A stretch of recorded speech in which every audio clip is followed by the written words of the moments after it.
everybody, welcome to my channel. This video is going to tell you about 5 classroom management mistakes that I made not only in my first year, but in my first several years. So a little bit about me. I am in my 7th year of teaching. I have a lot of diversity though in my experiences. My first 2 years I did Teach for America in a charter school. I spent 1 year in a private school, kind of rural. And then I spent another 3 years in an urban school district, public, and then now I'm in a different public school district. And so the grades that I've taught is basically 4th, 5th, 6th, 7th, and 8th. So every grade between 4th and 8th. So that's my experience and where I'm coming from.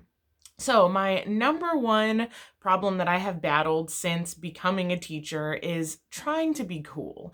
Now, I think that this is more of a temptation the younger you are and the older your students are. I think it's a little bit silly trying to be cool to kindergartners, but when you have 7th graders, 8th graders, even 4th and 5th graders, there can be a little bit of pressure to be cool because a lot of times they see a younger teacher and they view you as a big sister or big brother or the cool aunt potentially. And so they can really put that pressure on you by, constantly mentioning pop culture references, asking you if you know this or that dance, and the results are endless, basically. And I mean, same thing with interest. You honestly might share a lot of interest in common with your students, and sometimes it's really fun to shock them if they do think you're old and say, oh, I saw this show, or I saw this movie, or I know this cool new dance. And you can really feel that rapport and bonding, but I would say at least in the beginning it can be very detrimental to classroom management. What it does, the whole cool teacher syndrome, is it lulls you into a false sense of security. You think, oh, these kids like me so much, and then you get a little bit overconfident in yourself. You think, I'm so cool. These kids are never going to misbehave for me. They're never going to fail to turn in an assignment. They're just going to be awesome, and it's going to be great, and it's going to be rosy. And typically, the cool teacher syndrome is at its worst at the start of the school year, which incidentally is also the honeymoon phase. So in a lot of ways, kids are behaving their best in many instances. And so you can just get lulled into this false sense of security and just almost start relating to your students more on a friend level than on a teacher level, than on a professional level. And this is all just very innocent. You're wanting to create a cool bond with your students and, feel like you have that relationship. But I want to warn you, especially if you're a new teacher, really steer clear of this. Make the first, I would say 3-4 months, maybe in the first semester, all about laying that groundwork of respect. It's gonna feel hard because you may even see other teachers in the building that can get away with having that cool teacher vibe, but you really have to find your footing as a respected educator and classroom manager before you can go that route. And it's just a mistake that I've made over and over and over again. And it's just, if you have to pick between being the cool, liked teacher or being the respected teacher, go for the respected teacher. So how do you do that? That's another really, really great question. Well, what tends to happen after the nice, cool teacher routine does not work, a lot of teachers kind of switch gears rapidly. They go into old school traditional drill sergeant mode. They kind of think to themselves, oh, well, clearly the cool teacher thing didn't work. Now I'm really going to show them who's boss.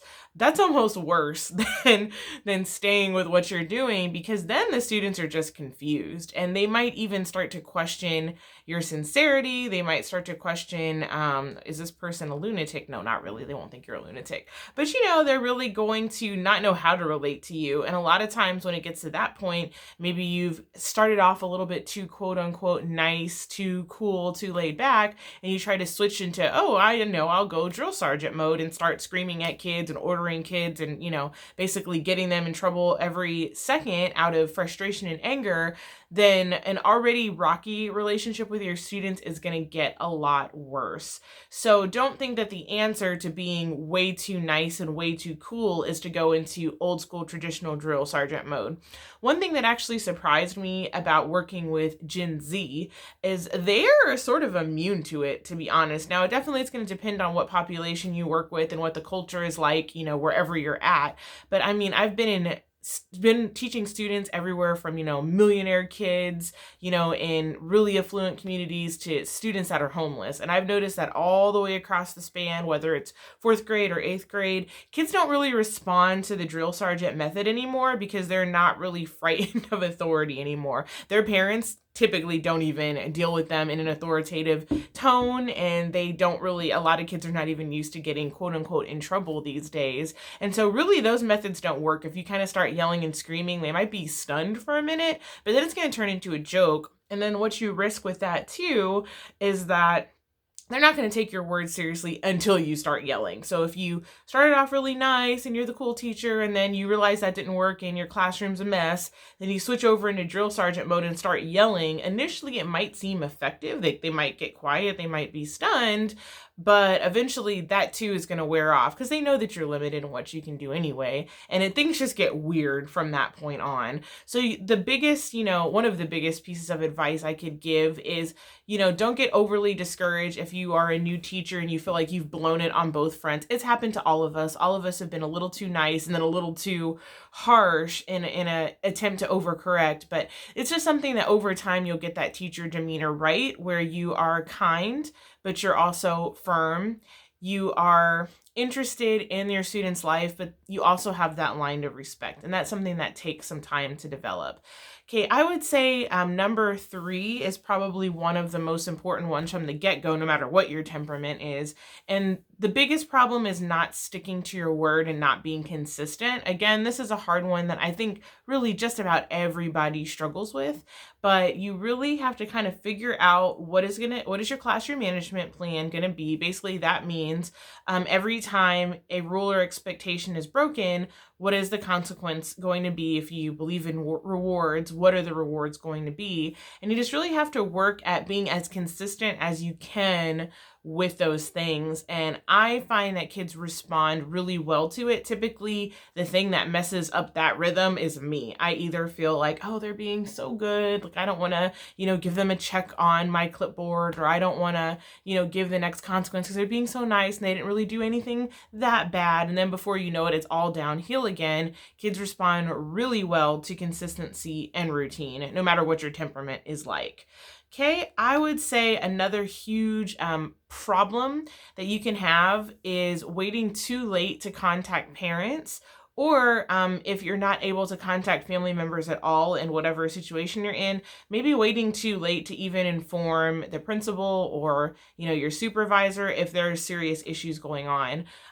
If you lean to the too nice side, like I naturally do, there's nothing scarier than to contact parents, especially if you are a young teacher, and tell them, look, your kid is acting crazy in class. They're acting an absolute fool in class. Obviously, you wouldn't say that, but that is scary. So the temptation is to just put that off for as long as possible. And it has happened to me. It took me several years to learn this. And it's still a struggle because I think I'm just naturally sweet by nature. But what ends up happening is, literally, actually, come to think of it, this happened to me this year. I had a particular kiddo that really is not a bad kid at all. Very high strung, very bright, but doesn't do a lot of work, is really silly, just kind of all over the place. And what happened is, during parent-teacher conferences, I thought to myself, okay, you know what? I'm coming for this kid. I am going to let his family know how he's been acting. And actually, one of the parents was extremely upset with me, and I deserved it. They said, why am I just now hearing about this? And the parent-teacher conferences were in, I want to say, like mid-October. And this had been going on since the start of the school year. And essentially, at that point, if you let that happen, they're not even mad at their kid anymore. They're mad at you for waiting that long to contact them. And of course, you want to really pay attention to my next rule. Don't be overly negative in your initial contacts to parents. You want to use the sandwich rule. If you've never heard the sandwich rule, essentially it is roughly a compliment, a criticism or a constructive piece of feedback, and another compliment. So it can look something like, hi, I'm Mrs. Oreo, and I'm just calling to introduce myself to parents and, update parents on how things are going. And it has been an absolute delight teaching your child. They are bright and talented and gifted. They have written some of the funniest little stories this year. It's just been amazing. Now, I have noticed that they've been a little bit off task. Sometimes they kind of get off into their own world a little bit and they're drawing and, kind of it takes a little minute to redirect them. But once I get to redirect them, they're on track and they're doing great again. So that would be an example of the, the sandwich method or the Oreo cookie method. Basically, you're letting the parents know that their child is not a monster. They're not the spawn of Satan, but there is a problem. And most parents will kind of initially even brush off the compliments anyway and just kind of focus straight on, oh, they're doing what? However, if it's that kind of parent, the crazy parent, you're gonna find out fast. And so it's better to go in soft and go in soon and find out what you're working with the parent situation than to wait forever, because you're being a little bit cowardly, wait forever like I have done multiple years, even again fell into that trap. It's better to start early, see what you're working with, see how they respond, see if they're the kind of parent that is going to say, you know what, I will be on little Billy's case and Billy comes in as an angel tomorrow, or are they the kind of parent that are going to ask you 75 questions about what you've been doing and say they want to sit in and observe you tomorrow because you're probably the problem? You want to find that out early. Okay, or you know what? Is it just somewhere in between? They're nice, they're supportive, they invite you to call them again. These are all the things that you want to find out as quickly as possible. Okay, so to wrap this up, because I don't want this to be too long, I would say that there are 3 C's that are going to help your classroom management greatly. It is consistency, contact, parent contact, of course, and caring. So again, trying your best, even if you have to change your overall classroom management plan, even if it has to happen once a month, stick to whatever plan you set. And when you're switching the plan, be very clear with your kids that you're switching the plan and that you're going to try something different. Definitely make those contacts. In this day and age, so many parents actually prefer text over calling, so that's nice. Emails, all of those things, documentation, and of course caring. You do want to build that positive relationship with your students. You do want to let them know, even if they're getting a consequence or they're in trouble, that it's because you care about them, you care about their future, you care about the person that they're becoming. And if you follow those tips, I think that things are going to go really great for you. If you have any stories, questions, comments, concerns, anything at all, any thoughts, please comment below. All right, thank you and have a great day.